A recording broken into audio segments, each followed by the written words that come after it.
আমার অনুরোধ, শেষ সময়টা বাপ চাচা বয়স করা, সারাদিন তসবি পড়েন, জিকির করেন, সুবহানাল্লাহ, আলহামদুলিল্লাহ, আল্লাহু আকবার, লা ইলাহা ইল্লাল্লাহ, ইস্তিগফার পড়েন, আস্তাগফিরুল্লাহ আস্তাগফিরুল্লাহ, দুরূদ শরীফ পড়েন সাল্লাল্লাহু আলাইহি ওয়াসাল্লাম। দেখবেন আমলনামায় নেকি ভারী।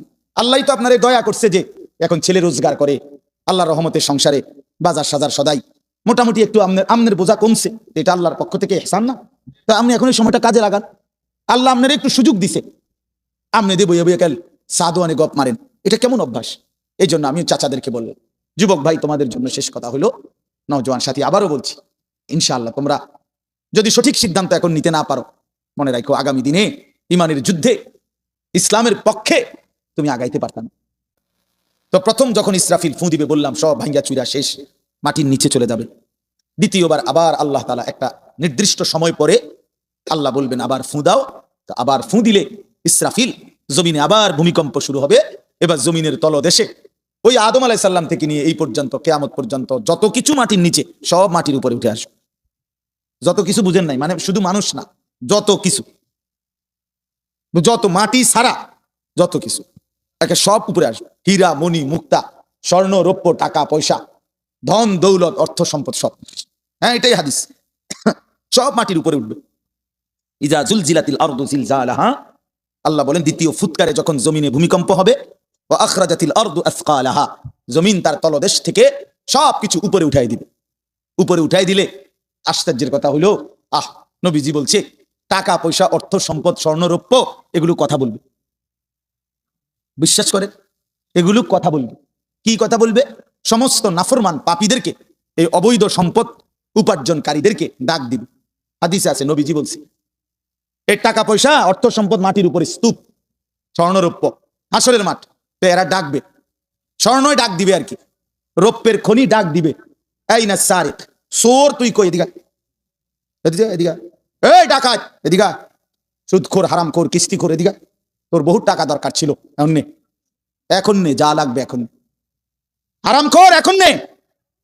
হ্যাঁ হ্যাঁ হাদিস, এটা আমি জলজ্জন্ত হাদিস, তাফসীর ইবনে কাসির আছে, এভাবে ডাক দিবে।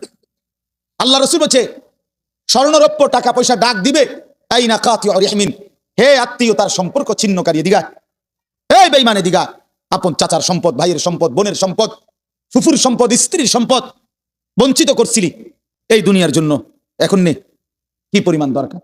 এই কোরআন শরীফ আছে, ওয়াকাল আল ইনসানু মা লাহা, লোকেরা তখন বলবে যে হায়, এটি এরকম করে ডাক, বুঝেন না?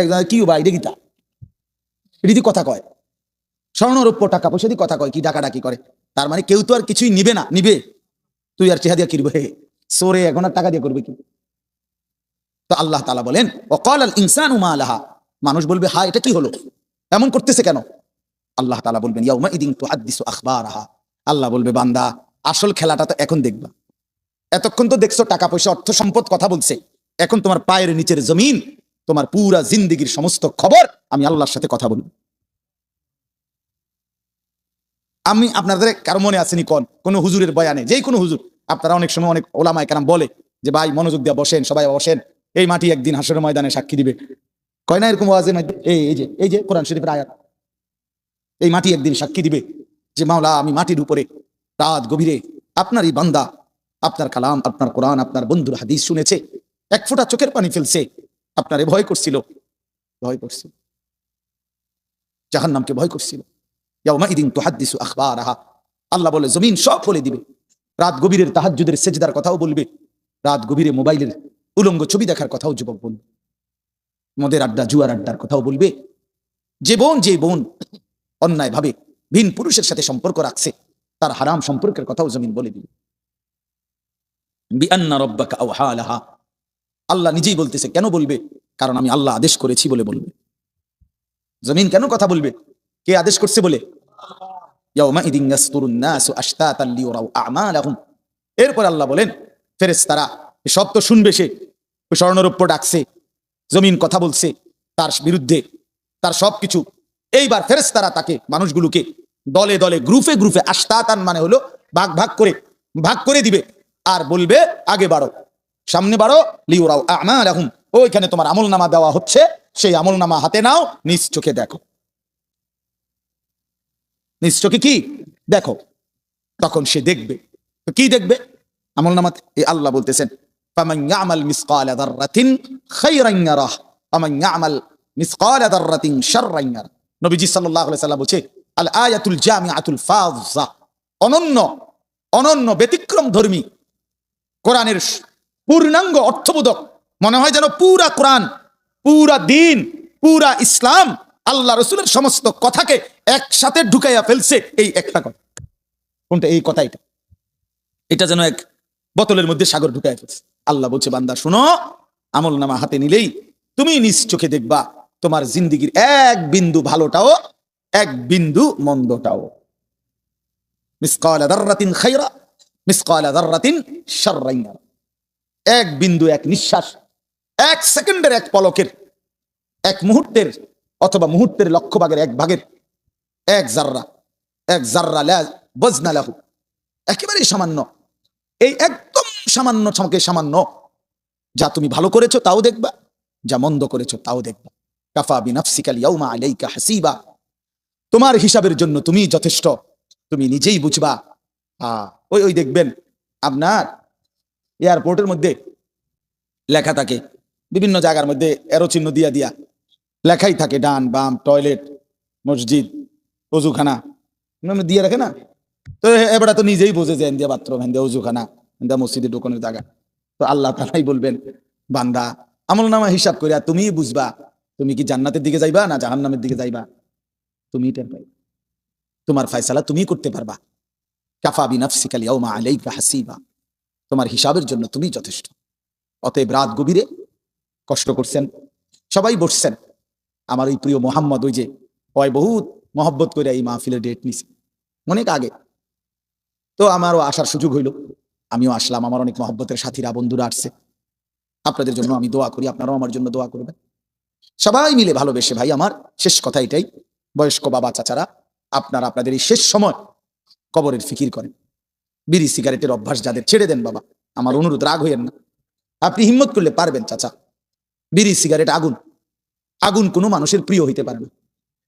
2 নাম্বার, না ঠিক করো না, রাখো। বিড়ি সিগারেট দুর্গন্ধ, দুর্গন্ধ কোনো সুস্থ স্বাভাবিক পেশাব পায়খানার দুর্গন্ধ কোনো স্বাভাবিক মানুষের প্রিয় হইতে পারে না। ঠিক বিড়ি সিগারেটও দুর্গন্ধ, দুর্গন্ধ কোনো মানুষের, স্বাভাবিক মানুষের কাছে পছন্দনীয় হইতে পারে না। এটা আপনার অসুস্থতা, আপনার এটা অসুস্থতা, আপনার মানসিক বিকৃতি এটা। নাহলে আপনি দুর্গন্ধকে নিয়ে প্রতিনিয়ত নাকে মুখে ঢুকাইতেছেন, আগুনকে প্রতিনিয়ত নাকে মুখে ঢুকাইতেছেন, এটা তো অগ্নি পূজকের চিহ্ন হইতে পারে, ইমানদারের চিহ্ন হইতে পারে।